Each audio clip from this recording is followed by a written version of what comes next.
Jemi tash me rubrikën Navigim ditëve të fundit. Shumë njerëz janë duke folë për serialin Adolescence, pra adoleshenca, që u publikua para rreth 2 javësh. Shumë prej tyre po thonë që nëse je prind ose edhe mësimdhënës, ose veç nëse ke familjar në moshë minore, apo do thjesht t'intereson bota atyre, ky serial nuk bën me tik. Për ta përmbledhur rrëfimin ndërtohet mbi një djalë 13 vjeç që arrestohet si dyshuar për vrasjen e një vajze nga shkolla e tij. Ky rast më pastaj ngre pikpyetje edhe familjare edhe institucionale. Zhvillimet më pastaj mundeni me i kuptu kur ta shikoni vetë serialin, por ajo që ka desha me spikat prej kësaj përmbajtje është qysh ky produkti Netflixit i ka hapë edhe horizontet e debatit politik e shoqëror, mbi atë se sa kemi jo vetëm impakt, ndikim, por edhe sa kemi njohuri për organizimin social dhe mënyrën se si komunikojnë fëmijët e moshës adoleshencës.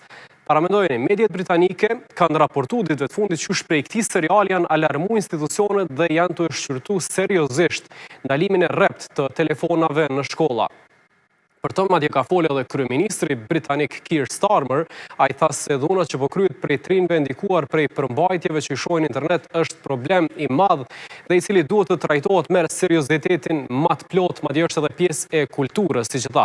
Është shqetësim global, jo vetëm në Britani të Madhe dhe pashmangshëm e ka prek edhe shoqërinë tonë që gjenerata Alfa, që përfshin të lindurit prej 2010-s e këndej, po rritet mes pasigurive, përmbajtjeve të dëmshme në rrjetet sociale dhe rritjes dhunës edhe fizike edhe asaj online.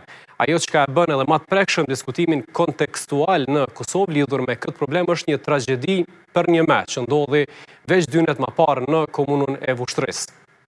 Një djalë i ri, 18 vjeç, me armë zjarri, e vra një të ri tjetër 19 vjeç në një vend publik, në një lagje të Vushtrisë, në një vend ku ka frekuentim. Në një ambient ngjashëm, Vushtria u trondit sërish veç një ditë më vonë, pra dje, kur një burr tash i rritun vendosi për skenarin më të keqmundshëm, me vra një grua e pastaj edhe veten. Shumë prej neve mund të na kujtohet rasti pashtu kur krejt afër gjimnazit Frank Bardhi në Mitrovic, në 2016, një nxënës me kallash e kishte vrarë një të ri tjetër rreth 22 vjeç. Sipas dënave që i ka dërguar për neve policia e Kosovës sot, në Kosovë në 2023 ka ndodhur 29 vrasje, ndërsa më 2024 17 vrasje.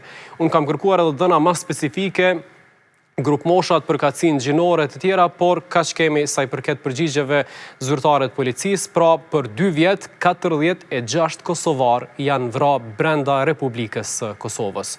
Kush i trajton si numra, ndoshta mund të duken pak, sepse rastet, siç po shihet, kanë shkuar duke rënë nga 2023 në 2024, por kush i trajton si jetë të njerëzve, edhe veç një viktim është shumë.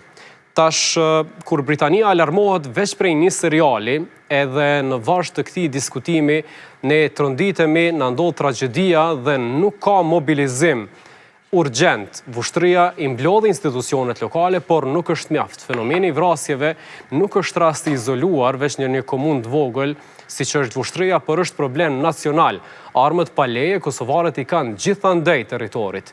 Jeta e trinjve duhet të trajtohet prej shumë prizmave, prej familjeve në mënyrën që rriten ata përballë promovimit të dhunës, mizogjinisë, në edukimin dhe trajtimin social të problemeve e deri te aspekti i sigurisë. Netflixi me një anë na i qeli syt neve dhe gjithë botës dhe po ashtu na nxiti për të diskutuar për këtë çështje, rastet në Vushtri na tronditën brenda Kosovës dhe tash na mbetet me nxjerr mësimet dhe me vepru urgjentisht që mos me humb më shumë jetë të njerëzve. Si dhe